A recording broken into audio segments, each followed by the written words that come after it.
Now look at Part 1. Part 1.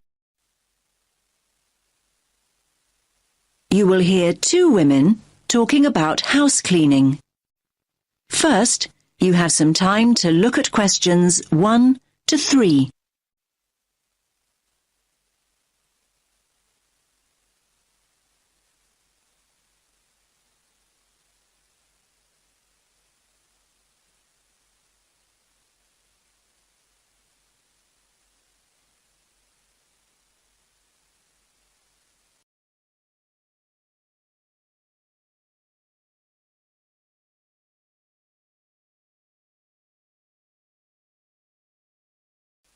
Listen carefully to the first part of the conversation and answer questions 1 to 3. Well, Jill, I'm glad you had a nice holiday. We'll have to try it ourselves sometime. Yes, Kate, you really should. I'll give you a contact number for the hotel we stayed in. Anyway, I must be... Oh, I know what I meant to ask you. Sorry, it was about a cleaner. Oh, yes? Yes, we've been talking about getting somebody to come in and help out. You had a cleaner not long ago, didn't you? I thought you said having a cleaner was a waste of money, that you'd never pay somebody to do what you can do perfectly well yourself. Well, yes, maybe, but things have changed. Things are really hectic for Greg at work all of a sudden. He's never home till after 8. I end up doing everything. The house looks like such a mess. I never get time to tidy up before I go out to work, and in the evenings I just about manage to cook and wash up. Well, you shouldn't be the one doing everything if you're working as well. That's not fair, is it? I think Greg's just shattered.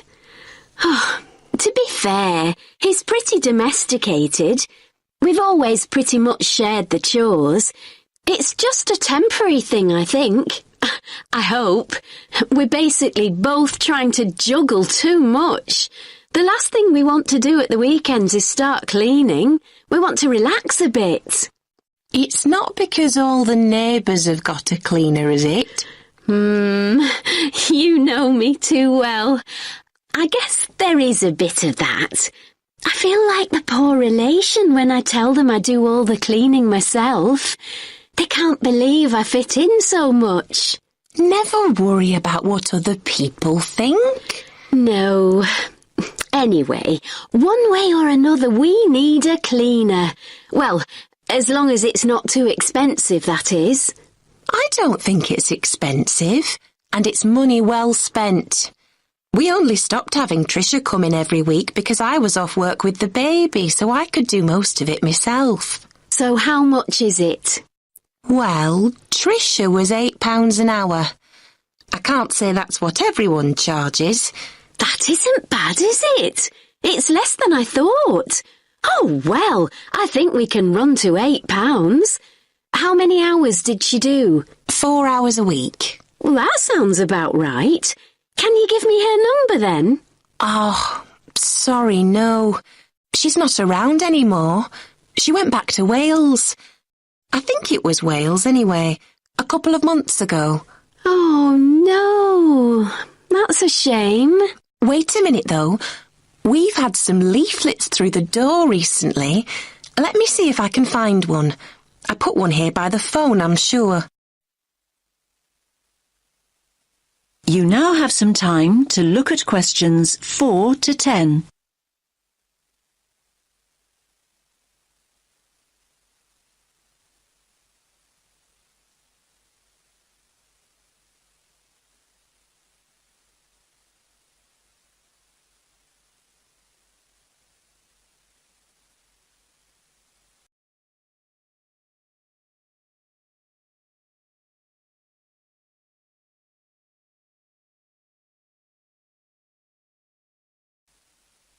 Now listen to the rest of the conversation and answer questions 4 to 10.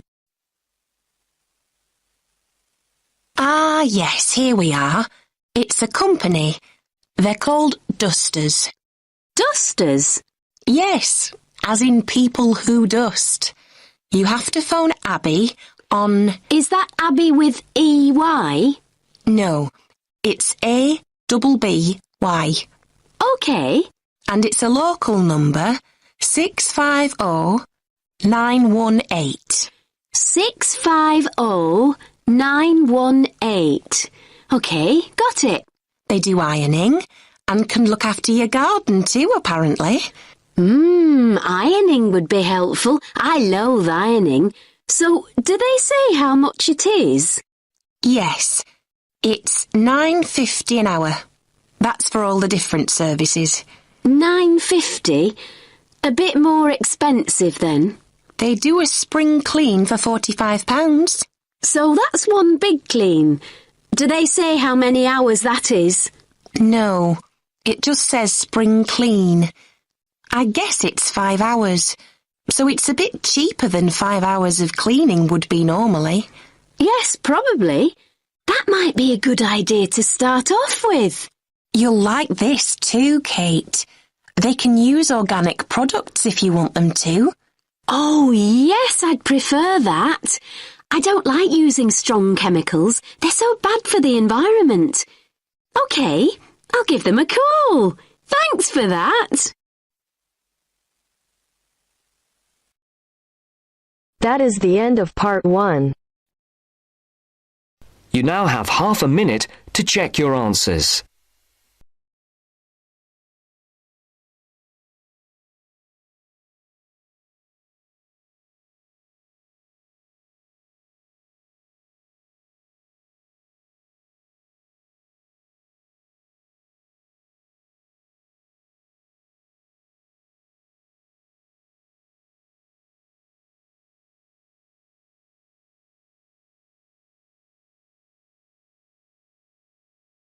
Now turns to part 2. Part 2. You will hear a discussion between 2 psychology students and their tutor. First, look at questions 11 to 14.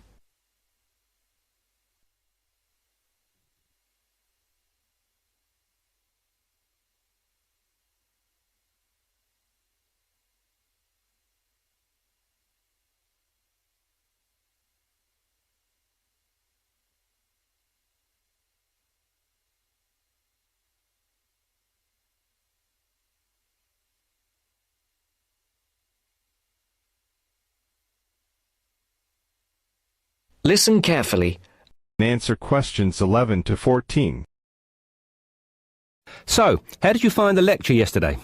Reasonably interesting, but he sort of rushed through Maslow's work, which, considering it's been covered before, is fine for everyone else except me, who missed the last lesson. Why don't you fill him in then, Tina? Me? Oh, OK. Well, basically, it's simple enough. We all have certain needs, and what Maslow did was group them into categories. Depending on how successful your life has been or what stage of life you are at, your needs change and you shift from one of Maslow's categories into another. First, there's your basic needs. Physiological needs, the professor said. Is that right? Very good. These needs are pretty obvious. They're our most basic ones. Things every human needs to survive and function, like air, water, food, clothing and shelter. It's not rocket science, this bit. Maslow just points out that until we have satisfied those basic needs, our desires don't evolve into anything more complex and we don't seek any greater form of fulfillment. Isn't that a bit irrelevant today? Not really. Millions of people in the developing world are still fighting to fulfill these needs, fighting for their very lives every day. Good point. So anyway, Maslow represented what he called his hierarchy of needs on a pyramid, or, in 2D, a triangle. With physiological being at the base, presumably. Yes, it's obvious, isn't it? What's at the other end of the spectrum, then? Well, to be at the pinnacle, you've got to have mastered the other levels of need. Then you are in the self-actualization zone. This is a place where you are very at one with yourself and looking to make the absolute most of your skills, talent and potential. You can only focus on maximising these, though, of course, if, as Maslow reminds us, you're fulfilled in every other sense. And what are these in-between levels, then? Well, after you've found food and water and shelter and so on, the next step is to fulfil your safety requirements. Safety does not just mean your physical safety, though. That's far too simplistic. It's also about your emotional safety, your job security and so on. And let me guess, after that it's the need for esteem. No, Maslow reasoned that after your physiological and safety needs are fulfilled, the next most urgent requirement is for friendship, intimacy, companionship and so on. You know, on an emotional level, building a family, having relationships, etc. Only then, after you have found a sense of belonging, does the need for esteem take precedence, he argues. Presumably that's the need to feel accepted and valued. Yes, but more on that later. Do you feel more comfortable now? Yes. Thank you both. Before the broadcast continues, look at questions 15 to 20.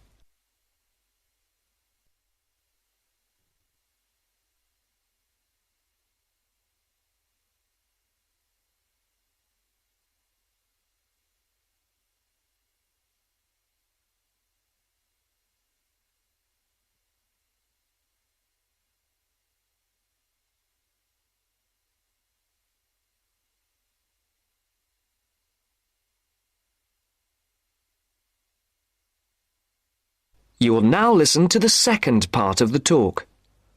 Now listen carefully and answer questions 15 to 20.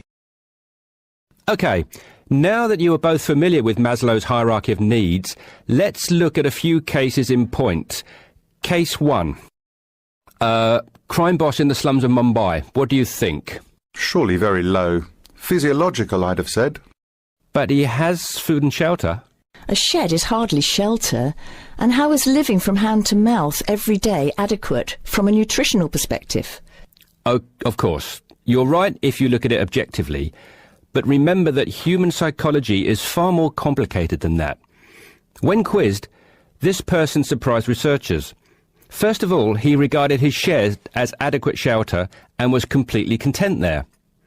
Secondly, he genuinely felt satisfied with his level of food intake. Thirdly, being the crime boss of the slums, he felt very safe, arguing that no one would ever touch him. He had no self-esteem issues either, since he had the respect of his fellow slum dwellers. It may have been fear, but he perceived it as respect. That is all that matters, and was quite content with who he was. I see. So it's not just about the reality of your situation, but also how you perceive that reality. Exactly. Most people would be very low on the hierarchy in his position, feeling like they wanted and needed much more. He did not. Now, what about case 2? A multi-millionaire rock star. Well, you'd naturally assume he's fulfilled his physiological and safety needs, but when you read on through his profile, look here, he's plagued by paranoia and thinks someone is trying to kill him. On that basis, given his state of mind, he must believe that his safety is compromised. So safety must be his primary concern. Very good. And look here at case 3, a property magnate. Having suffered badly during the recession, his portfolio of properties is in danger of being repossessed. In fact, look, he's in danger of losing everything and being left without even enough to support himself. Wow, so I guess he's gone from very high up right down to the bottom. Exactly. Even his basic needs are no longer secure. An excellent example of how there can be movement both ways on the pyramid. Case 4. A housewife. She must have some esteem issues, surely. Read on. She is quite content and well respected and loved by her friends and family. What's more, being a housewife is all she ever wanted to do, and she has excelled at the task. Therefore, forget esteem. This lady has maximised her potential in her eyes. She's right at the top. And case 5? A very sad case. It is what it is. There are always innocent victims of war, and he was left with nothing, not even a home over his head. Every day is a struggle to survive. How sad. And last but not least, case 6. Another rock star, though a different story. He says the only thing he craves is friendship. He has everything, but is awfully lonely. I think it's obvious where he is on Maslow's hierarchy. Indeed. That is the end of part 2. You now have half a minute to check your answers.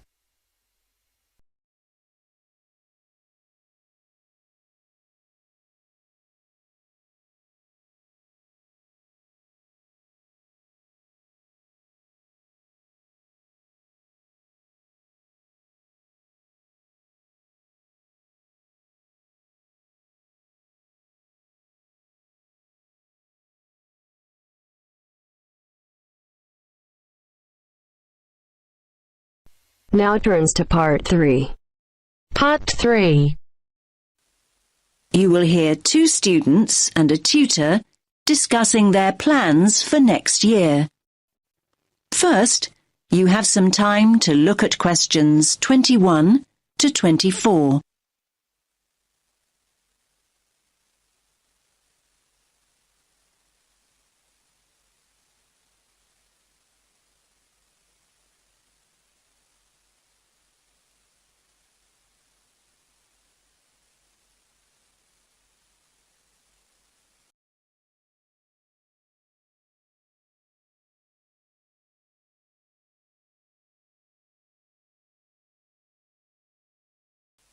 Listen carefully to the first part of the conversation and answer questions 21 to 24.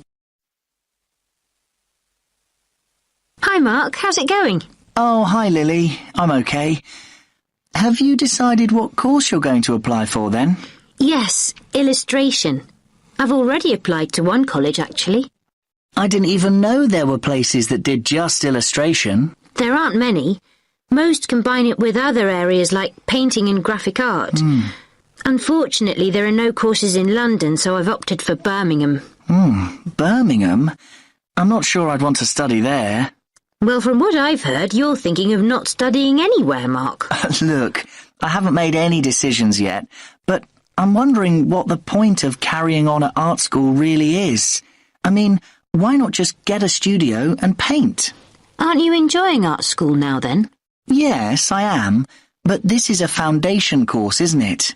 I wanted to try out all the different areas. You know, sculpture, computer graphics, a bit of everything. Now I know that I really just want to paint, though. I may as well get a studio and do it. There's nothing more for you to learn, then. I didn't say that. This isn't all about a fear of being rejected, is it? I mean, I know you hate applications and interviews and so on. You're not looking for a way out of all that, are you? No, of course not. I'm no more scared of rejection than anyone else. I mean, people not buying your work, that's real rejection, isn't it? Now you have some time to look at questions 25 to 30.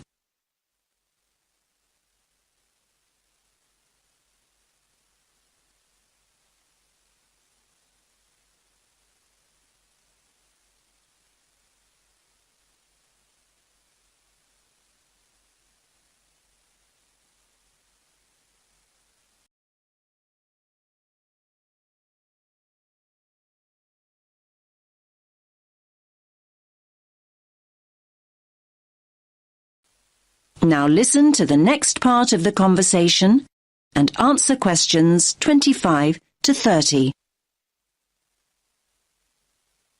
Hi, do you mind if I join you? We were talking about next year and applying for courses. I couldn't help overhearing. What's this all about then, Mark?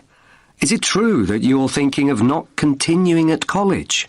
I'm looking at other options, yes.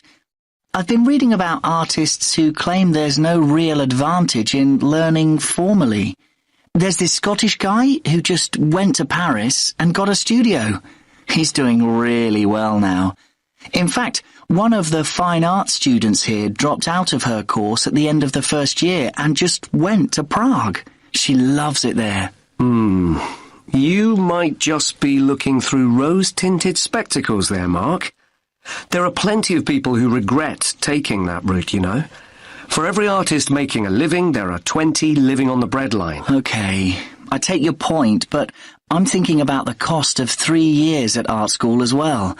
Apart from the actual fees, there are all the living expenses. Students are running up at least £30,000 debt by the end of their course. So, this studio you're planning to get, I take it that'll be free then? If you're contemplating working in Paris or Prague, won't that cost practically the same over 3 years? Maybe, but I'd be selling my paintings, wouldn't I? In fairness, Mark, very few artists start selling work just like that. Yes, but will studying for another 3 years mean that I will definitely be able to sell my work? It won't guarantee it, but it'll make it more likely. In my opinion, anyway. Remember that there are plenty of artists who make their name while they're studying. Art schools put on end-of-year exhibitions, and influential people regularly come in looking for talent. Your work is showcased in a way that just won't happen if you're working in isolation. Yes, I do see all that. I'm just not convinced. I sometimes question the value of a creative course, full stop. I mean, I often feel almost guilty when I tell people that I'm studying art. I see this look on their face, as though they think I should be doing something more useful. I feel that if I get a studio and start working, at least I'd be paying my way. I think the key factor here is that being at art school exposes you to critical appraisal. Perhaps the most essential function of further education is the constant feedback and constructive criticism. It's essential to personal development, no matter what the field is. Yes, we all know artists who paint as a hobby, people who have been doing it for years. They think they're experts and wonder why other people haven't recognised their talents. If only they'd become part of a creative community, they'd understand why that hasn't happened. Yes, I think Lily's right. It's important to keep developing and responding to feedback. Anyway, don't go making any rash decisions. Come and see me.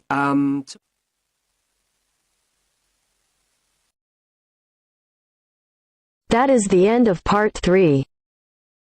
You now have half a minute to check your answers.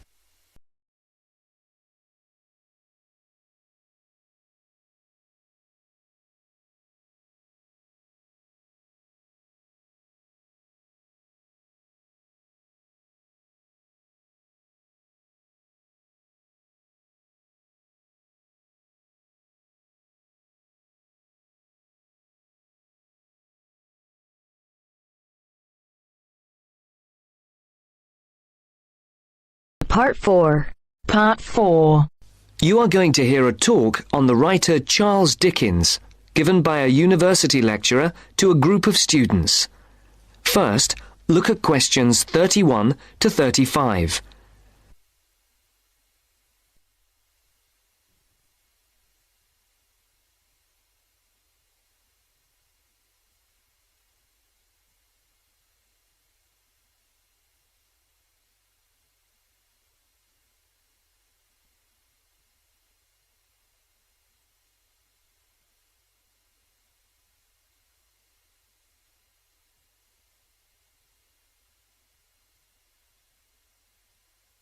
As you listen to the first part of the talk, Now listen carefully and answer questions 31 to 35.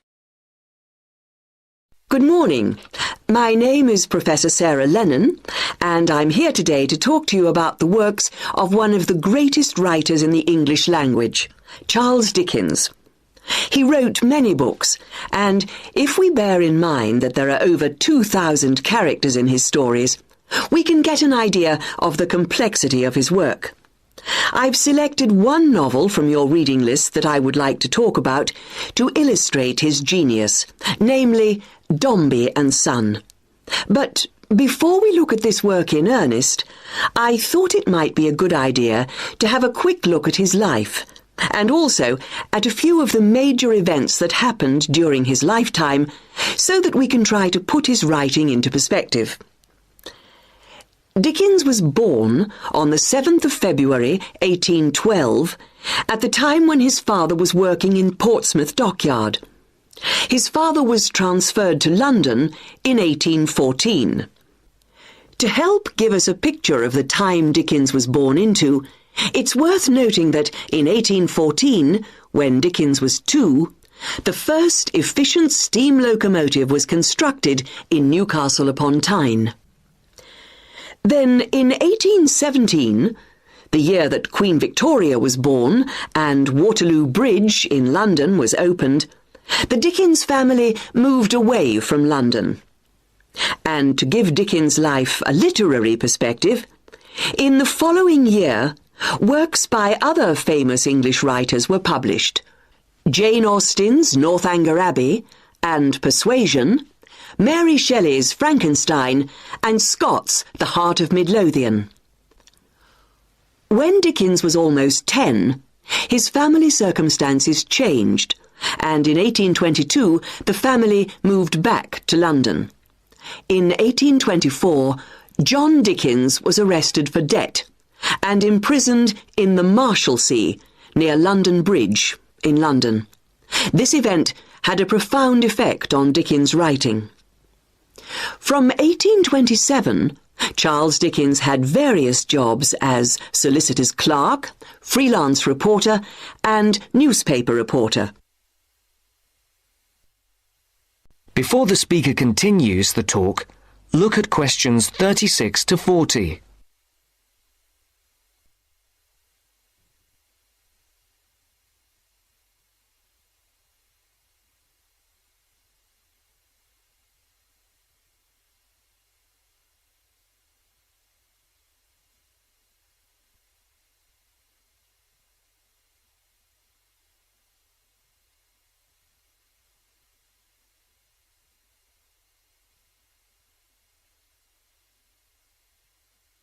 As you listen to the second part of the talk, answer the questions. It's 36 to 40. In December 1833, Dickens had his first story, A Dinner at Poplar Wall, published in the Monthly Magazine. In the same year, the SS Royal William became the first vessel to cross the Atlantic Ocean by steam alone. In 1836, two important events happened.